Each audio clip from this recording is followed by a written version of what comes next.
Right now, Air Force pilot and Illinois Congressman Adam Kinzinger joins us from the GOP retreat in Baltimore. Good evening, sir.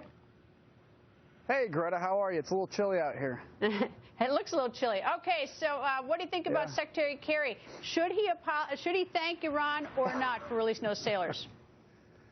You know, look, there's a lot of details to be figured out. How did these sailors get captured? What happened? What were the circumstances? But a U.S. Secretary of State should never say thank you to an Ayatollah, no matter what it is, but especially when it's thanking them for holding our sailors at gunpoint, for forcing one of our officers to apologize on behalf of them.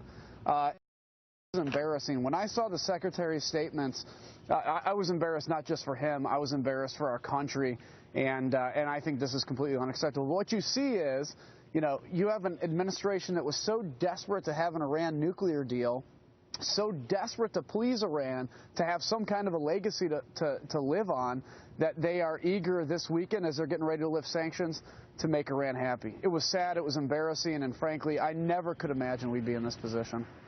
I'm somewhat, I mean, I don't know how I feel about this, but I was sort of hoping that this might be Iran's big chance to include with our 10 sailors our Marine, Hekmati, our journalist, Rezaian, and also Pastor Abedini, and maybe former FBI agent Bob Levinson, if he is still alive. But still, I mean, there's none of that. Why aren't these four at least somehow thrown into the mix? I don't understand it. I mean, we've talked about this when the president was negotiating the Iran deal. Why aren't you talking about the hostages that are currently there, the pastor, everybody? And we haven't gotten an answer. We say that there's stuff going on in back channels and just trust us. But at the end of the day, it's been a very long amount of time since these folks have been captured, and there's been no negotiations. Again, I think it comes down to, and I hate to say it, because I hate to be negative for negative's sake, but you have a president that is eager to please Iran, that is eager to have a détente with our biggest enemy, and in many cases, our allies in the Middle East are feeling left behind. And you know what? I got to tell you again, the sight of 10 young American sailors with guns basically pointed at them, their hands behind their heads, being arrested for, we'll see whatever the circumstances are, is sad. Iran got their propaganda win, and they're going to get a second propaganda win when the president lifts $150 billion of sanctions against them. Well, I just, you know, I want those 10 sailors back, but I the sense that the other four, maybe five, almost seem like such an afterthought. No one's even talking about them, and I think this would have been a perfect time maybe to bring that up. I don't know, but the 10 sailors are at least back. What do you think Iran got out of this? Well, look, they got a huge PR win.